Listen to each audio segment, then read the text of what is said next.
Para aqueles que têm o costume de nos visitar apenas na nossa reunião da noite,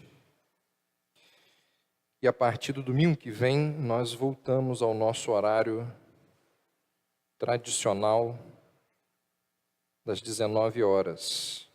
O nosso horário do culto à noite ele só é alterado para as 19h30 no horário de verão.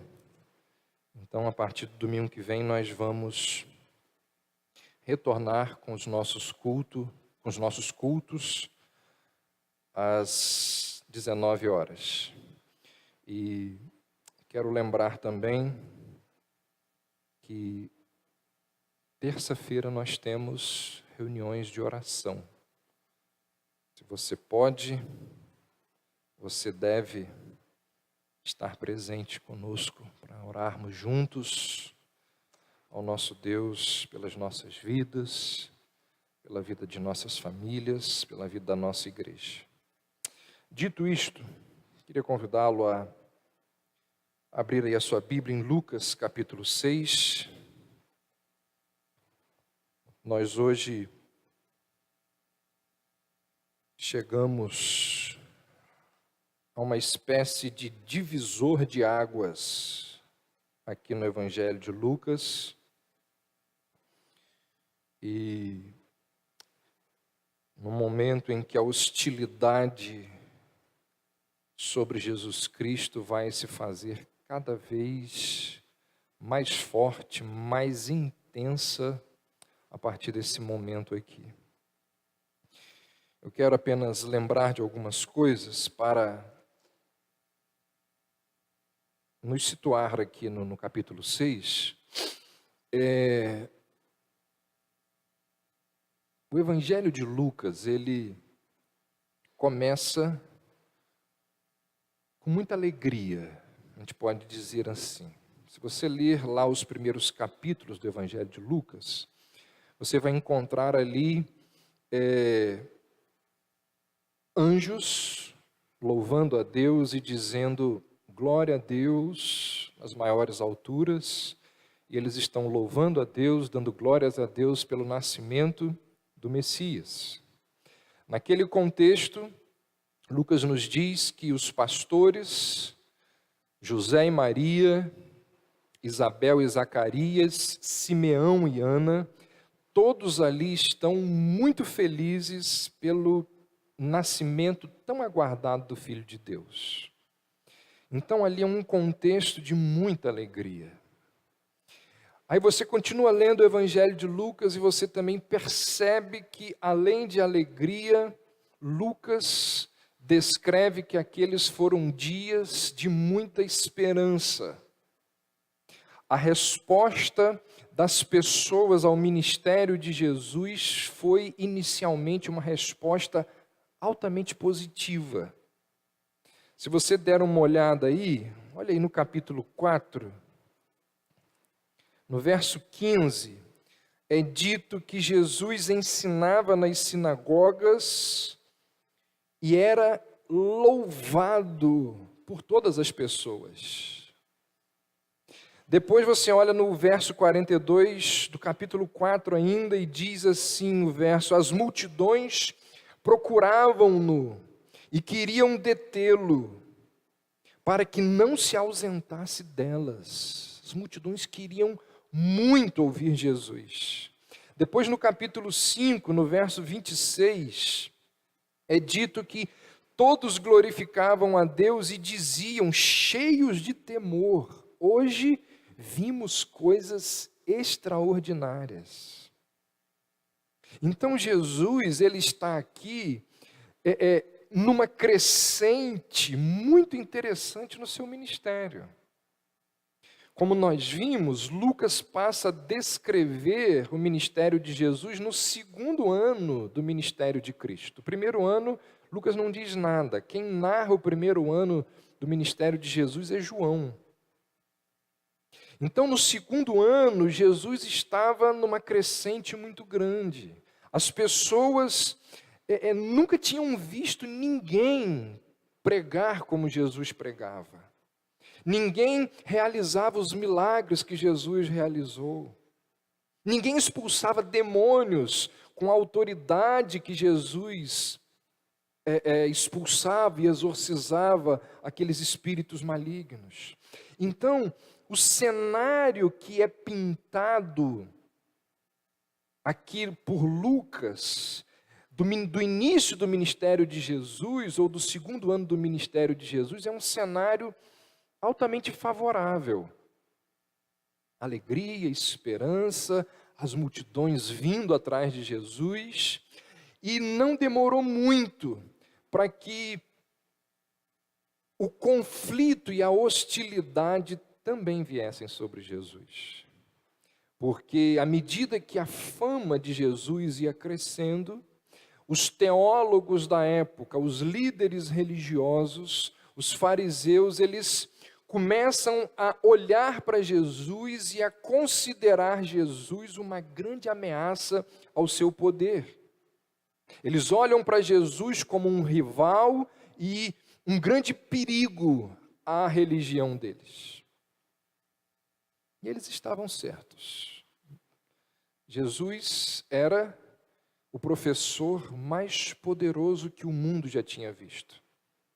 E Jesus aparece colocando em xeque toda aquela estrutura criada pelos fariseus. Aquela estrutura que vinha de décadas, de séculos do farisaísmo. E Jesus não estava confrontando as prostitutas, os cobradores de impostos. Jesus estava direcionando o seu ataque à religião instituída naquela época, a religião judaica. E esse conflito entre Jesus e os líderes religiosos dos judeus, esse conflito vai aumentar absurdamente a partir do capítulo 6. Como nós vamos ver, a partir desse momento aqui, desse texto que nós vamos ler, muito ressentimento, muita animosidade, muito ódio, muito conflito entre Jesus e os fariseus vai ser descrito por Lucas como algo que aconteceu naqueles dias. E compreender, entender o que está sendo descrito aqui no Evangelho de Lucas é muito importante, principalmente nos nossos dias, porque nós vivemos dias do chamado politicamente correto. Nós vivemos dias em que a sociedade, ela cada vez mais diviniza a tolerância. Nós vivemos dias de grande ecumenismo. Se alguém tem dúvida, pergunta para o Kleber Lucas. Não é? Muito ecumenismo. Vivemos numa época em que as igrejas, em nome de um falso amor, um pseudo-amor, permitem tudo. Aqui na igreja pode tudo, porque nós amamos as pessoas. Isso não é amor. Não é o amor bíblico. Vivemos dias onde a disciplina bíblica, ela foi completamente abandonada das igrejas, esquecida das igrejas. A exigência de mudança de comportamento dos membros foi banida das igrejas. Hoje não se chama mais a pessoa que está em pecado público e aberto. E olha só, se você quiser continuar como membro da igreja, você precisa mudar de vida. Porque se você não mudar de vida, você vai ser colocado para fora, tratado como gentio. Nós vivemos em dias em que tudo aquilo que produz conflito, gera conflito, deve ser deixado de lado, deve ser esquecido. Quando nós olhamos para as Escrituras, não é essa a postura que nós encontramos em Jesus Cristo. Jesus publicamente vai expor a imoralidade, a falsidade, a mentira daqueles líderes religiosos. Jesus vai questionar toda aquela estrutura hipócrita criada pelo farisaísmo e adotada pelos judeus. Jesus vai agredir de tal forma aquele sistema pecaminoso que aqueles homens se levantam e dizem assim: ó, não tem jeito, nós temos que matar esse homem, nós temos que destruí-lo. Se você ler lá o capítulo 4, em algum momento é dito que aquelas pessoas já começam a olhar para Jesus com desejos de morte, tentando destruí-lo. Então o que a gente vê aqui, e em várias outras partes dos evangelhos, é que Jesus ele não fica quieto. Jesus ele não é politicamente correto. Jesus parte para o ataque. Muitas vezes, no confronto entre Jesus e os fariseus, quem começa a provocar é Jesus. É Jesus quem vai agredir aquela estrutura religiosa, pelo fato de que ela precisava ser agredida. Ele confronta os escribas, ele confronta os fariseus face a face. Jesus não fingia que estava tudo bem. E ele procede assim, e ele age assim. Sabe por quê? Porque para Jesus Cristo, nada era mais importante do que a verdade. A verdade acima de todas as coisas. A verdade é o mais importante. Jesus, ele não desejava ser insensível. Jesus não era uma pessoa desagradável. Jesus queria ser verdadeiro. Mas o que acontece é que ser verdadeiro muitas vezes significa ser insensível e desagradável. Porque dizer o que as pessoas não querem ouvir, muitas vezes é desagradável. Muitas vezes não é bom de se ouvir. Então, quando existia um conflito, ao invés de tentar aliviar, ao invés de tentar diminuir o confronto, Jesus ele era ainda mais intenso. Jesus, ele ao invés de retroceder, de pausar, ele avança. Ele não aliviava, porque ele sabia que o que estava em jogo era algo que ia perdurar por toda a eternidade. Então, com suas atitudes, o que Jesus está nos mostrando aqui é que nós não podemos dialogar com o erro. Não há diálogo com o erro. Há uma frase do John MacArthur que ele diz assim: sempre que a heresia aparece, ela vem montada no lombo da tolerância. Sempre. Tolerou, resultado, erro, heresia. Porque a heresia ela sustenta aquele discurso que diz assim: vamos ser um. Vamos ter unidade. Jesus orou pela unidade. João 17. A doutrina divide. Não vamos ser divididos.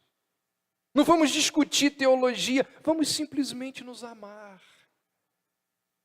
Irmãos, isso é mortal.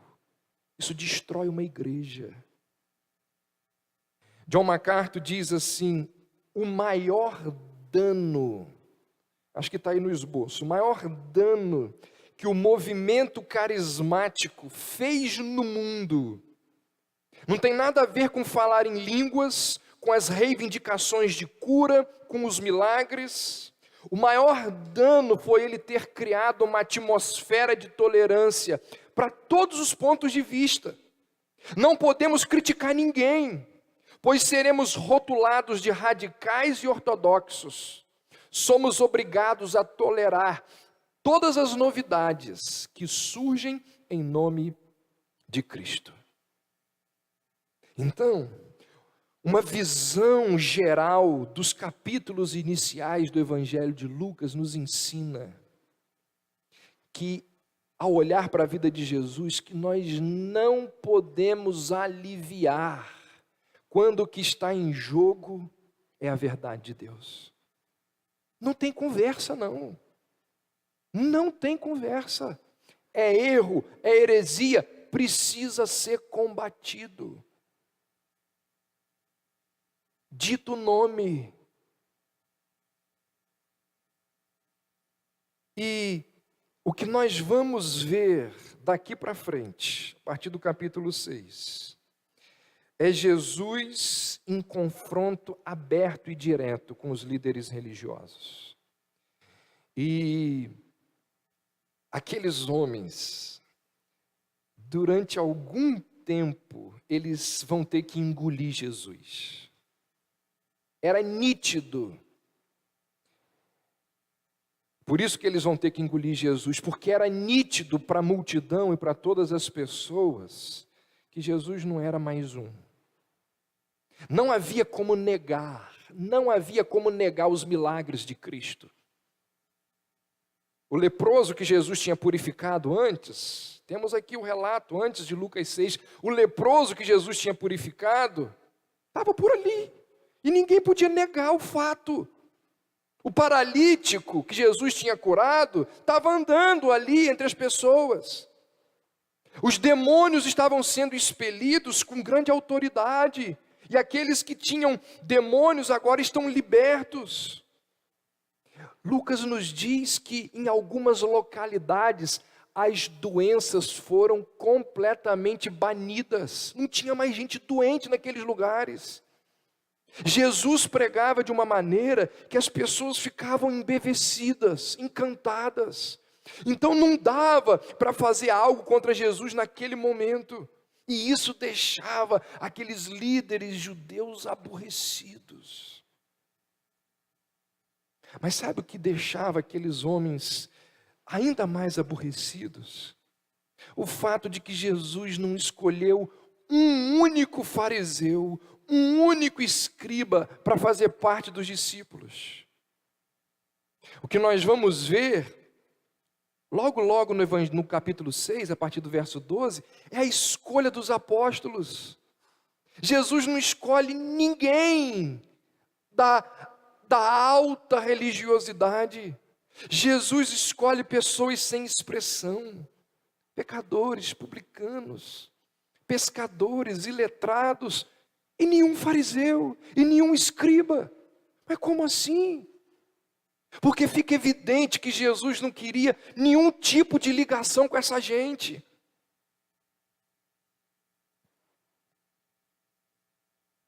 E isso certamente perturbava aqueles homens absurdamente. E aí, o texto que abre o capítulo 6 nos fala de mais um episódio desse conflito entre Jesus e os fariseus. E aqui talvez seja um dos momentos mais importantes. Sabe por quê? Porque Jesus vai abertamente questionar o ponto principal da religião judaica. Jesus vai questionar a base do rabinismo judaico. E quando Jesus desdenha da maneira como os fariseus guardam o sábado, a chapa esquentou. Jesus vai confrontar o cerne do sistema religioso daqueles homens. E o que era isso? A tentativa de ganhar a salvação por obras. Pelo esforço, dependia inteiramente da maneira como o sábado era observado. Se uma pessoa seguisse as regras da guarda do sábado, ela obtinha justiça. ela ganhava justiça. Se ela não observasse as leis criadas pelos fariseus sobre a guarda do sábado, ela estava no caminho da perdição. Aí aparece Jesus e diz: a maneira como vocês guardam o sábado é pura palhaçada. É isso mesmo que ele diz aqui. Não foi isso que o meu pai ensinou. Vocês perverteram o ensino das Escrituras sobre a guarda do sábado. Jesus vai atacar frontalmente. Ele já vem sendo observado, olhado de lado, com ira pelos fariseus, e chega nesse momento aqui do capítulo 6, quando ele questiona toda aquela estrutura criada pelos fariseus sobre a guarda do sábado. Lembra como termina o capítulo 5? Jesus diz: não tem como colocar um pedaço de tecido novo numa roupa velha. Não dá para colocar vinho novo em odre velho. Não se mistura a verdade com um pouco de erro. Não é possível misturar o evangelho da graça com uma religião de méritos. Não dá para defender o sola fide e chamar um católico de irmão.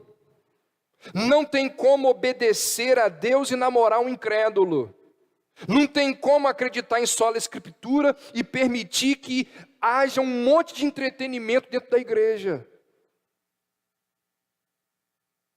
O evangelho de Jesus Cristo é singular, é exclusivo. Não tem como negociar. E isso cria ruptura. É o que está acontecendo aqui. Olha o que diz o texto. Verso 1. Aconteceu que num dia de sábado. Começa no sábado. Aí a história vai até o verso 5, é o que nós vamos ver hoje. Aí olha como que começa o verso 6. Sucedeu que em outro sábado. O problema maior vai ser esse aqui agora, a religião do mérito, a religião da obra. Sucedeu que num dia de sábado, o sábado era o pior dia para um judeu. Pior dia. A verdade é que muitos judeus odiavam o sábado. Aquele que deveria ser um dia de alegria, de júbilo, era um dia terrível para os judeus. E isso acontecia assim porque o sábado ele era cheio de restrições. O número de proibições advindas das interpretações dos fariseus sobre a guarda do sábado era algo absurdo. Os judeus não quebravam aquelas regras, porque a salvação, como disse, dependia de guardá-las. 200 anos antes de Cristo, ali naquele chamado período interbíblico, entre o Antigo e o Novo Testamento,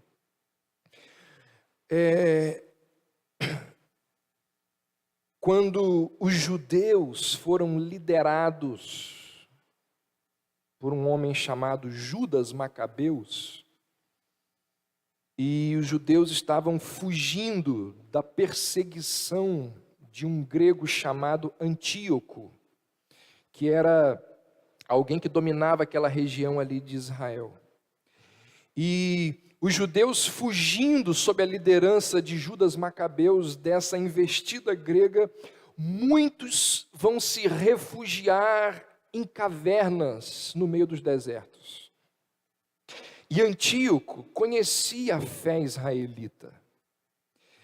E Antíoco vai enviar as suas tropas para lutar contra os judeus no sábado. E diz a história que aqueles israelitas morreram sem desembainhar uma espada. sem correr, sem se defender. Por quê? Porque correr, desembainhar a espada, significava violar o sábado. Eles deixaram os seus filhos e suas esposas serem mortos porque eles não queriam violar o sábado. Isso está na história. Ainda hoje, existe muita loucura praticada pelos judeus em relação ao sábado. Ainda hoje.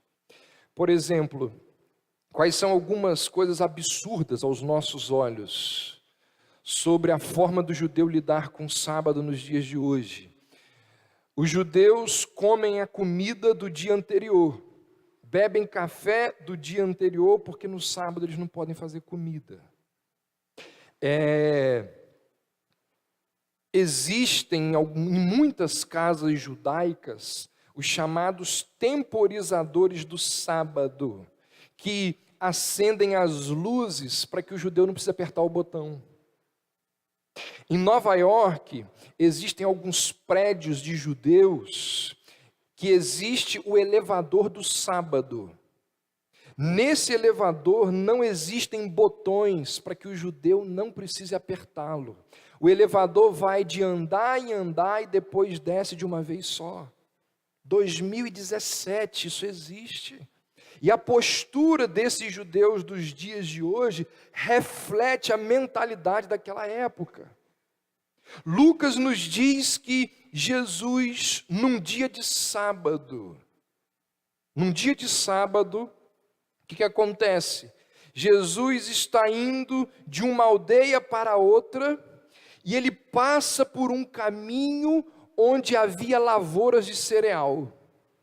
E ao passar por aquele local, os discípulos de Jesus, olha o que diz o verso 1, iam colhendo espigas e debulhando-as com as mãos comiam. Isso significa que era entre os meses de maio e junho, que era o período em que as espigas ficavam maduras na Palestina. Lucas não diz, mas o relato de Mateus desse episódio nos informa que os discípulos de Jesus fizeram isso porque eles estavam com fome. E essa informação dada, oferecida por Mateus, é muito importante por causa da comparação que Jesus vai fazer logo abaixo ao responder os fariseus. Olha o que diz aí o verso 3. Jesus vai usar a atitude de Davi, séculos antes, como justificativa para o que os judeus estão fazendo. Para o que os seus discípulos estão fazendo. E o que Davi fez? Davi comeu os pães que não podia ser comido. Ele come os pães porque estava com fome. Semelhantemente, os discípulos de Jesus vão debulhar as espigas porque estavam com fome. E isso aconteceu num sábado. E ao nos dar essa informação, Mateus também nos mostra algo muito interessante. Jesus não fazia milagre em vão. Jesus era capaz de multiplicar pães, mas os discípulos tinham que colher as espigas para comer. Jesus não desperdiçava o poder dele fazendo milagres bobos. Apesar de ter poder suficiente para fazer cair pão do céu, Jesus se alimentava e Jesus se sustentava através de meios ordinários. Colhia a espiga, cozinhava o pão, pescava o peixe, assava o peixe. Jesus e os seus discípulos usavam todos os recursos naturais para satisfazer as suas necessidades. Isso aqui já nos diz alguma coisa, não é? Então Jesus só fazia milagre quando o milagre era necessário. quando tinha algum propósito. Jesus não era um curandeiro que vivia fazendo sinais para demonstrar o seu poder, para ter ibope. Não. E aí o verso 1 também nos diz que os discípulos, debulhando as espigas com as mãos, as comiam.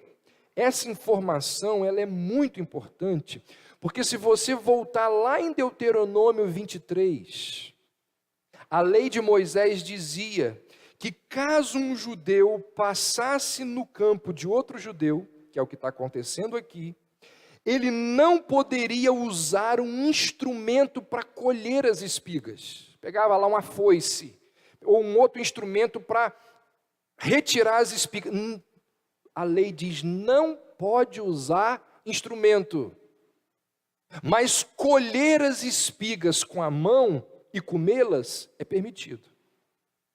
E Lucas menciona esse detalhe para mostrar ou para dizer o seguinte: o questionamento dos fariseus é pura implicância. É pura implicância, porque a lei permite debulhar com as mãos. Mas para os fariseus, que engoliam o camelo e coava o mosquito, ali existia uma razão para condenar Jesus. Sendo assim, eles viram para Jesus e dizem o seguinte, aliás, para os discípulos, olha o que diz o verso 2. E alguns dos fariseus lhes disseram: por que fazeis o que não é lícito nos sábados? A acusação aqui é de quebra do quarto mandamento. Os fariseus entendiam que o quarto mandamento era sim um mandamento muito geral. Porque o quarto mandamento diz o quê? Não pode trabalhar no sétimo dia. Não é isso que diz lá? Nesse dia você vai descansar. Mas aí eles perguntaram assim: o que significa trabalhar? Não pode trabalhar, mas o que é trabalhar? Então eles diziam, é um mandamento muito amplo. E aí então, para definir o que é trabalhar, os fariseus elaboraram uma lista com 39 itens, com 39 tipos de trabalho. E quem fizesse alguma daquelas coisas ali estava quebrando o sábado. E colher espigas era o número 3. Segundo o Talmud. O Talmud é um documento do século III, que contém lá essas informações. Colher espigas era o número 3 da lista dos fariseus. Então, para esses homens, passar no campo e colher uma mão de trigo, mesmo você estando com fome, é pecado. E aí eles vão lá e atacam Jesus. E diz Lucas que a resposta de Jesus para esses homens tem duas partes. Primeiro, Cristo se justifica, apelando para um exemplo do Antigo Testamento, o exemplo de Davi. Depois, ele estabelece duas conclusões. Olha o que dizem os versos 3 e 4.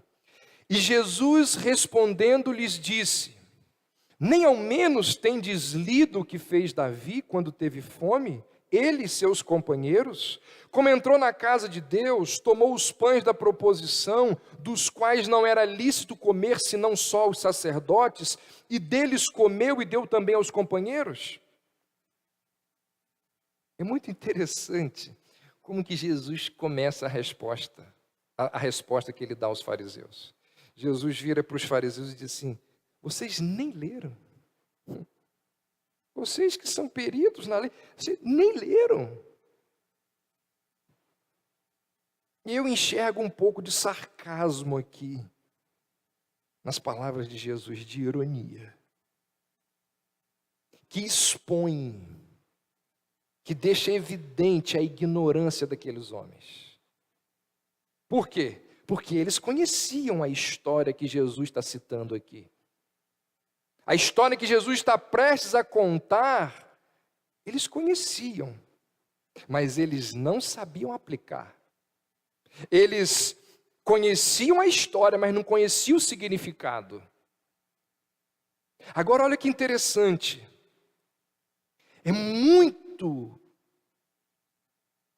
interessante perceber que em quase todos os seus embates com os fariseus,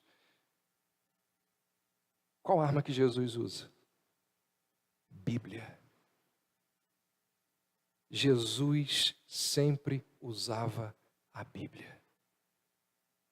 Nos seus embates com os fariseus, assim foi com Satanás na tentação.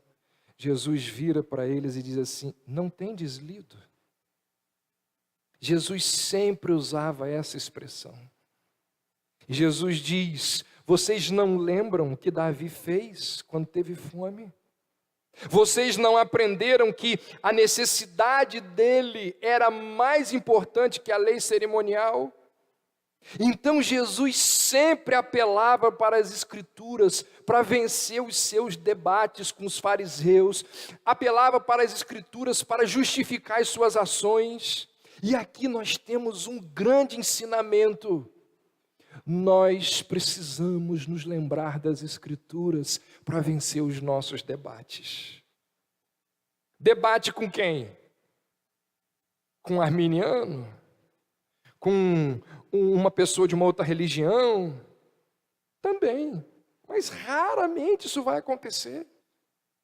Mas principalmente o debate que nós temos todos os dias com o diabo e com a nossa própria consciência, que fica ali, nos acusando, que fica ali corroendo, que fica ali nos atentando.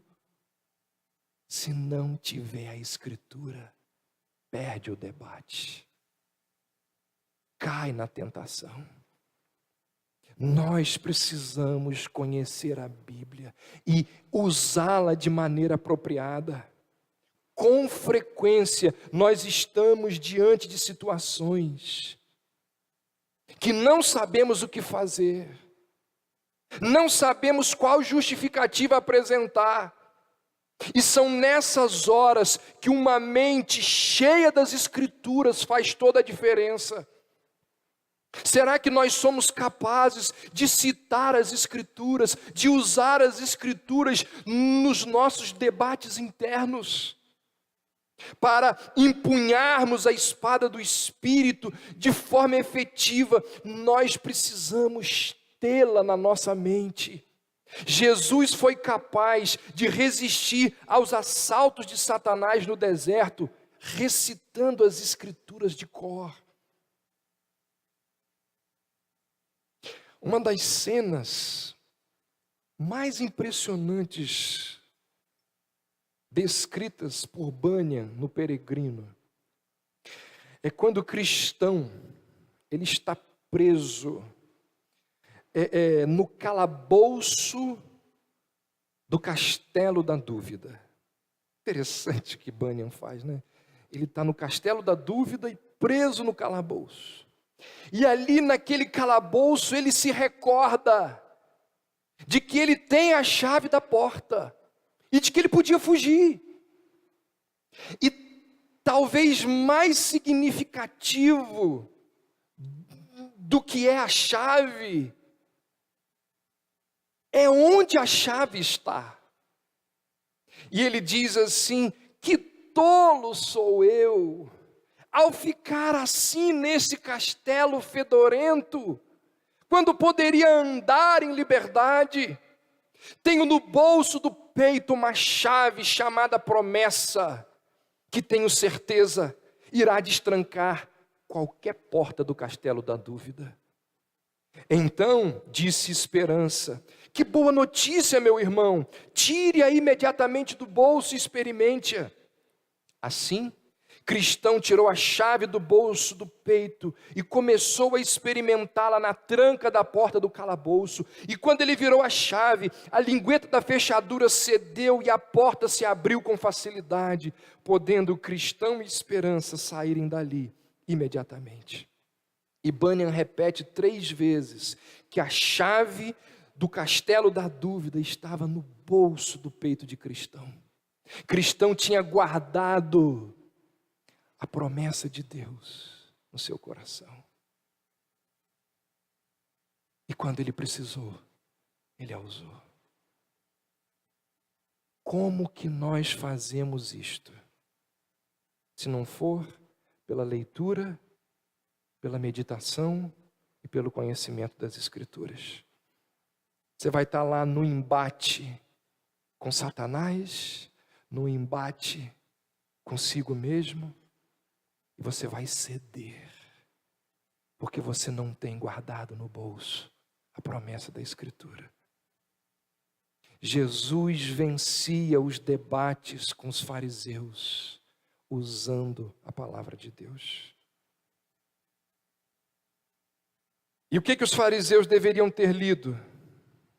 Verso 3 e 4, olha o que diz aí. O que fez Davi quando teve fome, ele e seus companheiros, como entrou na casa de Deus, tomou os pães da proposição, dos quais não era lícito comer, senão aos sacerdotes, e deles comeu e deu também aos companheiros. Deixa eu dar um pano de fundo aqui para você entender. A lei de Moisés dizia que no primeiro dia da semana, os sacerdotes deveriam preparar 12 pães, simbologia ali das 12 tribos de Israel. E esses pães eram trocados todos os dias. E eles eram arrumados ali no tabernáculo, na frente do altar. Aqueles pães eram chamados de pães da proposição ou pão da presença. E somente os sacerdotes e mais ninguém podiam comer aquele pão. Isso significa que aqueles pães, eles não podiam ser tratados como pão comum. Não podia ser vendido, não podia ser dado para qualquer pessoa. Qualquer outro judeu que não fosse ali o sacerdote estava proibido de tocar naqueles pães. E aí diz a Bíblia que um dia Davi estava fugindo com os seus soldados de Saul, e na sua fuga ele passa pelo tabernáculo. Na época, o sacerdote era um homem chamado de Abimeleque, que vira-se para Davi e questiona, e ele diz: o que você está fazendo aqui? E Davi explica a situação ali do seu jeito, e diz que está com fome, e o sacerdote diz: olha, a única coisa que eu tenho aqui para vocês comerem é o pão da presença, é o pão da proposição. Vocês não são levitas, vocês não são sacerdotes, mas por causa da necessidade, vocês podem comer. E liberou, e eles foram lá e se alimentaram. Come daqueles pães que a lei dizia que não era permitido, e é interessante que Deus nunca repreendeu Davi por sua atitude. Abimeleque entendeu que a misericórdia para com alguém com fome é muito mais importante que a cerimônia. E aí, os discípulos de Jesus passam pelo campo, colhem espigas com a mão, comem, e os fariseus dizem: agora que a gente vai pegar ele. E aí Jesus diz: vocês não leram, né? Vocês sabem, mas não estão lembrando, não interpretaram de forma correta. Lembra de Davi? O que Davi fez? O maior rei da nossa nação. Qual é o ponto de Jesus? A necessidade do homem se impõe sobre a lei. As leis não deveriam prevalecer sobre a necessidade do ser humano. A piedade e a compaixão são muito mais importantes que o ritual e a cerimônia. Aí Jesus diz: da mesma forma como Davi, quando teve fome, comeu os pães que não era lícito comer, assim também os meus discípulos, ao terem fome, estão quebrando o mandamento da perspectiva de vocês. Percebam isso. Jesus não disse que os seus discípulos estavam quebrando o quarto mandamento. Ele diz, da perspectiva de vocês. Além de mostrar que a necessidade do homem se impõe sobre a lei, Jesus revela o legalismo daqueles homens. Aqueles homens, com suas regras e com suas leis, eles colocavam o cumprimento da lei acima da misericórdia, acima do amor. Com suas regras e suas leis, eles não tinham compaixão para com quem não vivesse de acordo com as suas normas. Quando você lê o relato de Mateus sobre esse episódio, Mateus diz que Jesus cita o profeta ao dizer assim: se vocês conhecessem o que disse o profeta, misericórdia quero e não sacrifícios, vocês não estariam nos condenando. Ou seja, Deus está muito mais interessado na compaixão e na compreensão das nossas necessidades do que naquela observação legalista da lei que havia passado para Moisés. Esse é o ponto de Cristo aqui. E aí Jesus então apresenta duas conclusões. A primeira Lucas não registrou, mas Marcos nos conta. Marcos diz que Jesus vira para os fariseus e diz assim: o sábado foi estabelecido por causa do homem, e não o homem por causa do sábado. Aqui, nós estamos diante de algo muito importante. Uma questão doutrinária importantíssima aqui. Se sua mente divagou um pouquinho aí, volta para cá agora. O que Jesus está nos dizendo aqui é que o quarto mandamento, ele está numa categoria especial entre os 10. Preste atenção nisso. Quando Jesus compara a situação dele e dos seus discípulos, que situação? Colhendo espigas no dia de sábado, contrariando o quarto mandamento. Jesus estava dizendo que o quarto mandamento estava no mesmo nível daquela lei que proibia as pessoas de comerem aqueles pães que eram destinados aos sacerdotes. Isso aqui é muito importante. Jesus está comparando o quarto mandamento a uma lei cerimonial. O sábado é o único dos 10 mandamentos que tem um aspecto sacerdotal, simbólico. O quarto mandamento, ele é diferente dos demais mandamentos que são imutáveis. O sábado, por essa citação de Jesus, ele é encaixado na lei cerimonial. Era uma lei do mesmo nível que proibia comer os pães da proposição. Sabe por que entender isso aqui é importante? É muito importante, porque aquelas pessoas que guardam o sábado, principalmente os adventistas, uma das muitas acusações que eles fazem a nós, protestantes, é o seguinte: Deus nos deu 10 mandamentos, mas vocês só guardam 9. Nós somos acusados de quebrar o quarto mandamento. Mas nós entendemos que o quarto mandamento, por causa do que Cristo está falando aqui, é o único dos 10 mandamentos que tem um aspecto cerimonial. Jesus o equivale àquela lei que dizia que pessoas comuns não poderiam comer os pães da proposição. Aquela não era uma lei moral, aquela era uma lei cerimonial, válida para aquela época. Por isso que nós justificamos, que nós não guardamos mais o sétimo dia. Já no primeiro século, os cristãos passaram a considerar o primeiro dia da semana como o cumprimento do quarto mandamento. No primeiro século, os cristãos passaram a se reunir no primeiro dia da semana para cultuar a Deus e ter comunhão com os irmãos. E eles procederam assim porque Jesus disse que Ele é maior do que o sábado.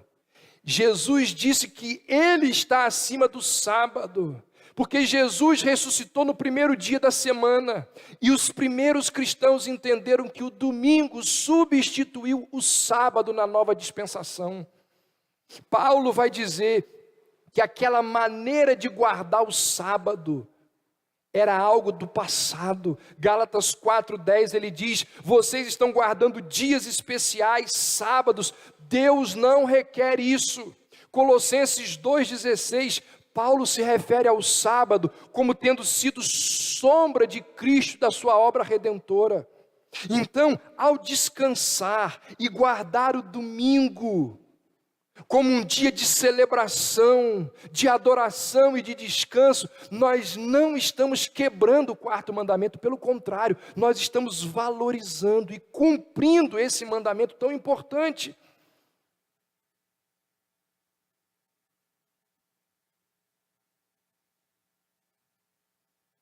Em nenhum momento, preste atenção nisso, em nenhum momento Jesus aboliu o quarto mandamento. O que Jesus está fazendo aqui é ensinando a maneira correta de observarmos e de guardarmos o quarto mandamento.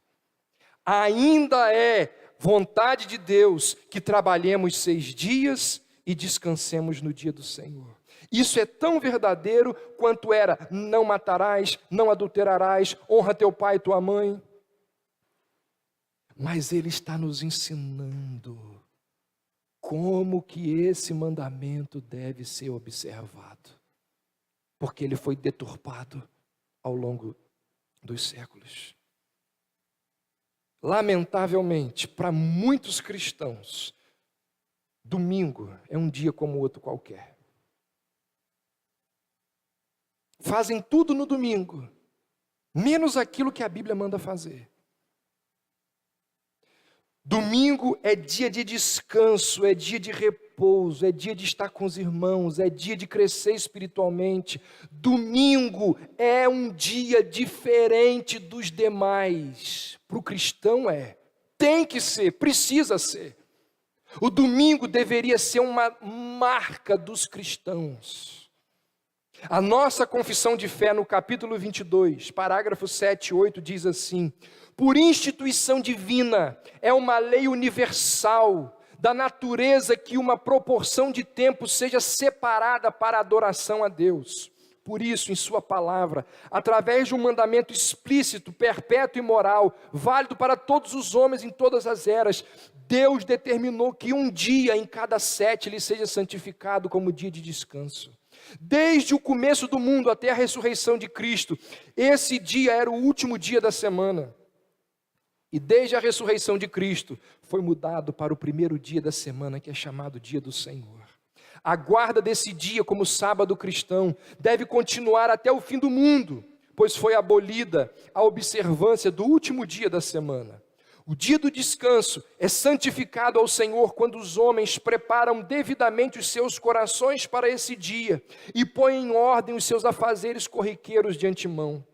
Quando não apenas obedecem a um descanso consagrado durante o dia todo de seus próprios trabalhos, palavras e pensamentos, concernentes a ocupações seculares e recreações, mas também ocupam o tempo todo em exercício de adoração a Deus, seja em particular ou em público, e deveres da necessidade e de misericórdia.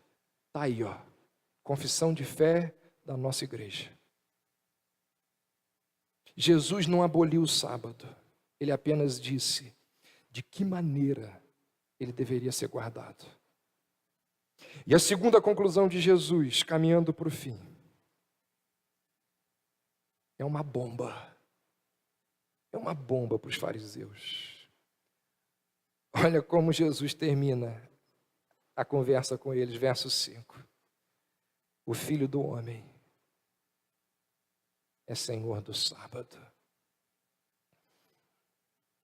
Eu não sei se vai ter isso lá no céu.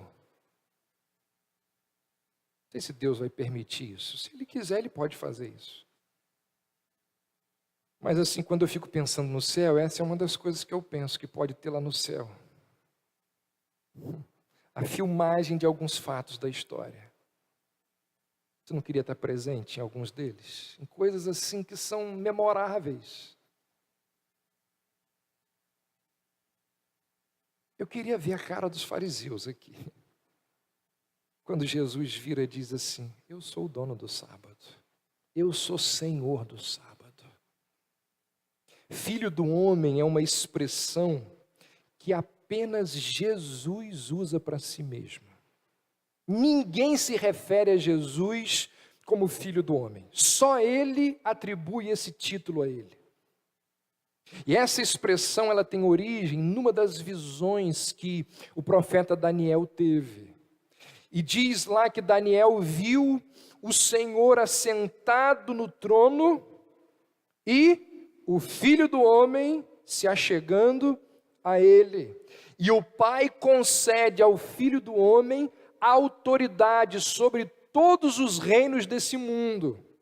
Isso significa que na escatologia judaica, o Filho do Homem era o Messias. O Filho do Homem era aquele que seria o Salvador do mundo. E quando Jesus utiliza para si esse título, ele está dizendo que ele é o representante máximo da humanidade. E se o sábado foi feito por causa do homem, qual é a conclusão? Se eu tenho autoridade sobre a humanidade e o sábado foi feito para a humanidade, eu tenho autoridade sobre o sábado. Eu sou Senhor do sábado. Eu estou acima do sábado, que vocês consideram o mandamento mais importante. Quando ele diz, eu sou o Filho do Homem, ele está afirmando, quem diz o que deve ser feito no sábado sou eu, e não as 39 leis e artigos que vocês criaram. Eu digo o que pode e o que não pode nesse dia. Vocês não dizem nada sobre o sábado, porque vocês não têm autoridade sobre ele. Só quem pode fazer isso é o Filho do Homem, que sou eu.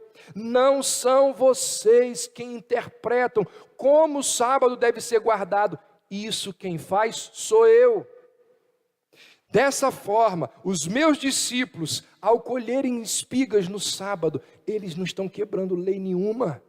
Eles estão fazendo aquilo debaixo da minha autoridade, debaixo da autoridade daquele que é o Filho do Homem, debaixo da autoridade daquele que é o Senhor do sábado. É isso que Jesus está dizendo para eles. Irmãos, esse texto aqui tem muitas questões doutrinárias e poucas questões pastorais para o nosso coração. Mas tem uma que é muito clara, que é muito óbvia. Você não tem autoridade e liberdade para fazer do domingo o que você bem entender. O domingo é o dia do Senhor. Todos são, mas nesse dia você não pode fazer o que Deus não disse para você fazer. Você não tem autorização das Escrituras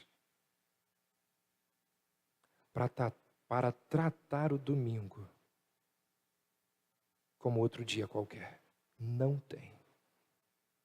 O quarto mandamento, ele jamais foi rejeitado por Jesus. O que Cristo faz aqui com os fariseus é mostrá-los a maneira correta de guardar. Lugar de crente no domingo é na igreja.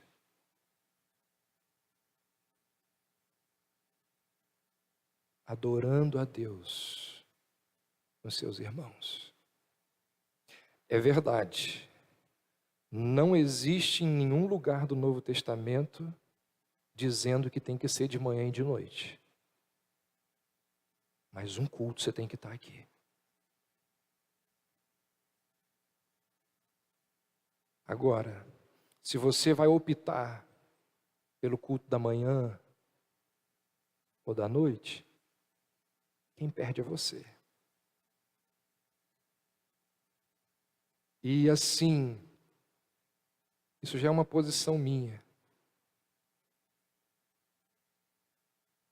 Se nós vivemos em comunidade, e se nós combinamos que a gente vai se encontrar, eu acho uma falta de educação. Quando a gente trata os nossos encontros de qualquer forma.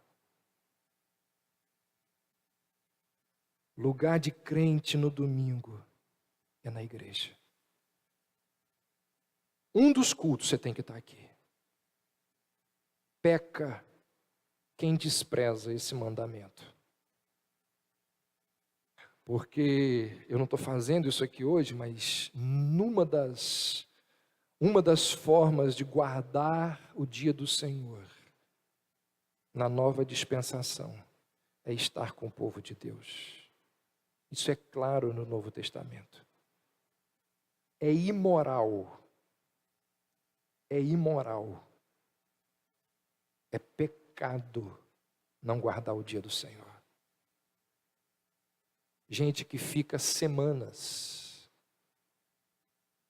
sem estar na comunhão do povo de Deus.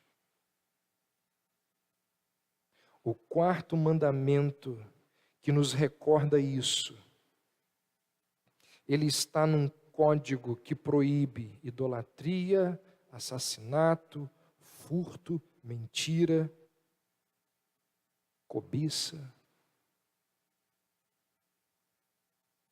Que Deus tenha misericórdia de nós, porque essa é uma questão muito séria. Quem despreza o dia do Senhor, a comunhão com o povo de Deus, está com problema. Está com problema na sua fé. E eu termino perguntando, é uma outra aplicação, mas uma outra indagação, que vem junto com uma indagação. Será que existem na nossa espiritualidade, será que existem na nossa espiritualidade práticas e ideias equivocadas das Escrituras que nos afastam do Senhor? Assim como a prática e a ideia dos fariseus os afastavam de Deus por causa do seu legalismo, por causa das suas interpretações erradas. Onde será que está o nosso legalismo ao interpretarmos a Escritura? Esse texto serve de alerta ao perigo que todos nós corremos de permitir que as nossas tradições, que as nossas invenções, que muitas práticas que são puramente humanas, prejudiquem outras pessoas, porque, como lhes disse, o sábado era o pior dia para um judeu, por causa das restrições que a religião impôs sobre eles. Quais são as nossas tradições, os nossos costumes que são meramente humanos, que prejudicam outras pessoas e que atrapalham a nossa e a relação das outras pessoas com o Senhor. Precisamos ter uma mente esclarecida, iluminada, confrontada pelas Escrituras, para conseguirmos perceber isso. Por si só, você não vai conseguir. Por isso que esse momento aqui, ele é muito importante. Porque aqui é o momento de você ser confrontado pela Escritura. Aqui é o momento da Escritura vir rasgando, dilacerando o seu coração, a sua mente, as suas práticas erradas, o seu legalismo, o seu farisaísmo. Por isso que a gente precisa, também por isso nós precisamos estar aqui. Para que no abrir da Escritura, no expor o texto venha destruindo aquelas coisas que são invenções da nossa cabeça, maluquices da nossa religião, coisas que não tem nada de Bíblia, que é mera tradição, mas que a gente vem mantendo e que atrapalha a nossa relação com Deus e que impede o nosso irmão de se relacionar sadiamente com o Senhor. Vamos orar? Ó Deus, ajuda-nos a não sermos legalistas, hipócritas. Ajuda-nos a termos posições equilibradas. Ajuda-nos a termos, ó Deus, uma vida que abençoa o próximo, ao invés de escravizar o próximo.